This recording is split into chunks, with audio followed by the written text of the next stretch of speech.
आज की वीडियो में हम लोग डिस्कस करने वाले हैं हम लोग एआई गिटहब रिव्यूअर को कैसे बना सकते हैं और कोड रैबिट बैकएंड में कैसे वर्क करता है, उसका आर्किटेक्चर क्या होता है और कोड रैबिट को हम लोग कैसे रेप्लिकेट कर सकते हैं। तो इस वीडियो देखने के बाद आप अपना खुद का मिनी कोड रैबिट बना सकते हो बहुत ही इजीली और किसी को भी एक्सप्लेन कर सकते हो कि कोड रैबिट कैसे वर्क करता है। तो इसी के साथ स्टार्ट करते हैं इस वीडियो को। सबसे पहले हम लोगों को समझना होगा प्रॉब्लम स्टेटमेंट को। प्रॉब्लम स्टेटमेंट की क्या चीजें हम लोगों को प्रॉब्लम दे रही हैं कि हमें एआई गिटहब रिव्यूअर जरूरत पड़ी। तो सबसे पहले हम देखेंगे क्यों जरूरत पड़ी। तो इसके लिए हम लोग इसको हटाएंगे और चेक करते हैं। तो इसमें सबसे बड़ी प्रॉब्लम जो होती थी वो है जैसे ही डेवलपर राइट करता है कोड एंड पुश कर देता है गिटहब पर, तो डेवलपर क्रिएट करता है एक पुल रिक्वेस्ट जो कि जाता है उसके सीनियर के पास जो कि है ह्यूमन।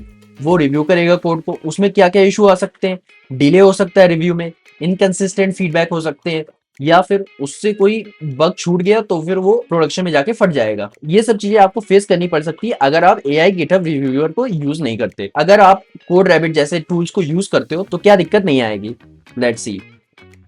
तो अगर आपने इसमें कोड पुश किया तो वो जाएगा वेबहुक के पास जो ट्रिगर करेगा एक पीआर इवेंट, जिससे एआई के पास एक नोटिफिकेशन चला जाएगा कि किसी ने कोड पुश किया है। देन एआई उस चीज को एनालाइज करेगा, बग फाइंड करेगा, उसमें इंप्रूवमेंट सजेस्ट करेगा और बेस्ट प्रैक्टिसेस को यूज करके आपके कोड को रिव्यू करके देन आपके कमेंट्स लिख देगा, जिससे आपको पता चल जाएगा मेरे कोड में क्या गड़बड़ है, क्या नहीं करना चाहिए, क्या करना चाहिए, सब कुछ क्लियर हो जाएगा। एंड आफ्टर दैट उसके बाद अगर कोई सीनियर रिव्यूअर की जरूरत पड़ती है तो वो बाद में कर सकता है रिव्यू। इससे जो ह्यूमन को बीच में आना पड़ रहा था वो हट जाएगा। वो लास्ट में एक बार वेरीफाई करके प्रोडक्शन की मेन फाइल में पुश कर सकता है। तो इससे इश्यूज बहुत कम होने के चांसेस हो जाते हैं। अगर आपको प्रॉब्लम स्टेटमेंट समझ में आया हो तो इसके साथ हम लोग नेक्स्ट स्टेप में चलते हैं जो कि है इसका आर्किटेक्चर। अगर हम एआई गिटहब रिव्यूअर के आर्किटेक्चर को एक सेंटेंस में कंप्लीट करें तो वो कुछ ऐसा होगा कि गिटहब इवेंट रेज हुआ, देन उसके बाद एक वेबहुक ट्रिगर होगा, देन वो हमारे बैकएंड में प्रोसेस होगा, देन जो चेंजेस हैं वो जाएंगे एआई मॉडल के पास, वो उसको रिव्यू करेगा, चेंजेस बताएगा और वो कमिट हो जाएगा गिटहब पर। बेसिक इतने स्टेप्स होंगे। अब बैकएंड के अंदर 2-3 स्टेप्स और ऐड हो जाएंगे। उन सारी चीजों को हम लोग डिटेल में समझेंगे। तो लेट्स स्टार्ट दिस। तो सबसे पहला स्टेप है हमारा गिटहब वेबहुक। अगर हमारा इवेंट स्टार्ट ही नहीं हो पाएगा तो आगे के स्टेप्स नहीं हो पाएंगे। तो सबसे पहला हम लोग को ट्रिगर करना है एआई को। तो उसके लिए हम लोग यूज करेंगे गिटहब वेबहुक्स को। गिटहब वेबहुक्स क्या करते हैं, जैसे ही आप पुल रिक्वेस्ट रेज करते हो देन वो वेबहुक ट्रिगर करता है। वेबहुक के अंदर आपके पेलोड होते हैं जैसे action open, pull request, repository name और कौन सी फाइल्स हैं। ये सारी चीजें डिटेल्स आपकी वेबहुक के थ्रू आपके बैकएंड पे चली जाएंगी जैसे ही आप पुल रिक्वेस्ट रेज करोगे। ये चीज आपको अगर नहीं समझ में आ रहा गिटहब वेबहुक कैसे वर्क करता है, एआई से पूछ सकते हो या गिटहब की डॉक्यूमेंटेशन पे जाकर उसको पढ़ के समझ सकते हो। बहुत इजी है वो। तो सेकंड स्टेप हमारी है fetch PR files and diffs. सबसे पहला डिफ्स होता गया है। डिफ्स एक्चुअली चेंजेस होते हैं जो आपने ऐड किए या डिलीट किए हैं एक फाइल के अंदर। इसके लिए हम लोग के बैकएंड के थ्रू हम लोग एक रेस्ट एपीआई पे रिक्वेस्ट करेंगे जो कि ये है, जिससे हमें चेंज फाइल का कोड मिल जाएगा। जैसे आप यहाँ पे एग्जाम्पल में देख सकते हो, यहाँ पे हम लोग के पास डिफ्स आ गए। अब आगे बढ़ेंगे नेक्स्ट स्टेप में। नेक्स्ट स्टेप होगा हमारा थर्ड स्टेप, जिसमें हम लोग कर रहे हैं एआई को कॉन्टेक्स्ट बनाएंगे। अगर एआई को पता ही नहीं होगा कि करना क्या है तो वो कुछ भी करके दे देगा।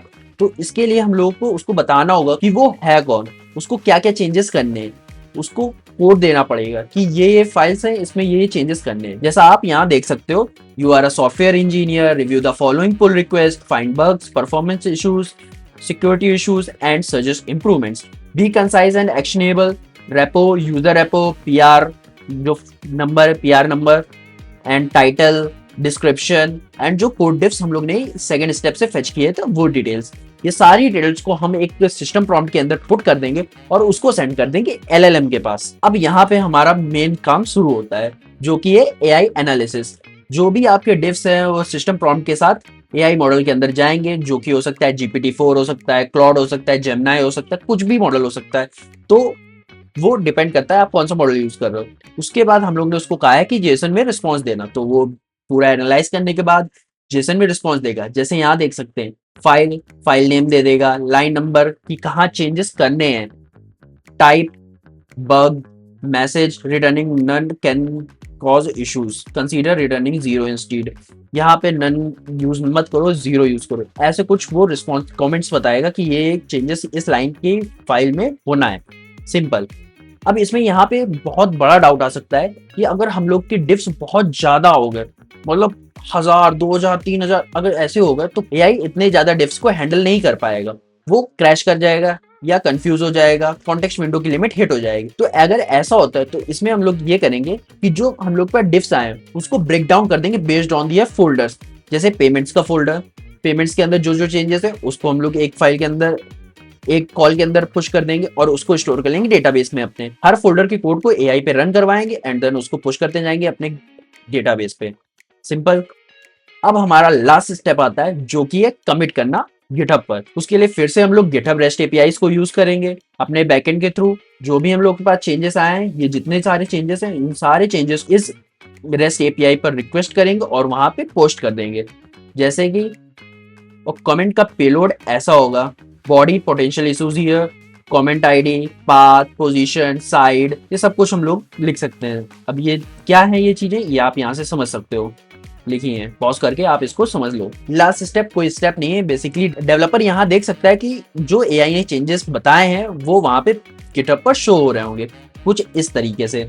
कोड रिव्यू बॉट ने यहाँ पे file 1.5 line 12 potential issues returning none can cause problems consider returning 0 instead. यहाँ पे आप देख सकते हो टाइमिंग भी लिख के आएगी, सब कुछ लिख के आएगा इस टाइप का। तो इससे हम लोग के जो इंस्टेंट फीडबैक्स मिल जाएंगे। देन उसके बाद आपका जो सीनियर होगा वो उसको एक बार रिव्यू कर लेगा एंड फाइनली आपका कोड रिव्यू हो चुका है और आपने एक बहुत अच्छा एआई कोड रिव्यूअर बना लिया है। अब इसकी यूज केसेस क्या क्या हो सकते हैं। बेसिकली अगर आप किसी कंपनी में काम करते हो तो आप उस कंपनी के लिए स्पेसिफिक एक एआई गिटहब रिव्यूअर बना के दे सकते हो जो कि उनको भी हेल्प करेगा और आपकी स्किल्स को भी शो करेगा। या फिर अपने रेज्यूमे में ऐसे प्रोजेक्ट्स को ऐड कर सकते हो बनाकर। अब इसको बनाना कैसे, गिटहब की रेस्ट एपीआई की डॉक्यूमेंटेशन पर जाएंगे तो आपको सब कुछ मिल जाएगा कि कैसे हम लोग को पुश करना है, क्या करना है, कमेंट्स कैसे ऐड करने हैं, सब कुछ हम लोग यहाँ से देख सकते हैं। बस आपको यहाँ पे आके पढ़ना है या यहाँ से कोपायलट से पूछ लो कि मुझे ये चीजें चाहिए, सिंपल। अब इसके बाद आपके पास कुछ नहीं बचा है, आपका एआई गिटहब रिव्यूअर रेडी हो चुका है और जो हेल्प चाहिए हो एआई के थ्रू ले सकते हो। अगर कोई भी डाउट आता है तो कमेंट में पूछ सकते हो, मैं उसको डिटेल में एक्सप्लेन कर दूंगा। तो इसी के चलते मिलते हैं आपको नेक्स्ट वीडियो में। Bye bye.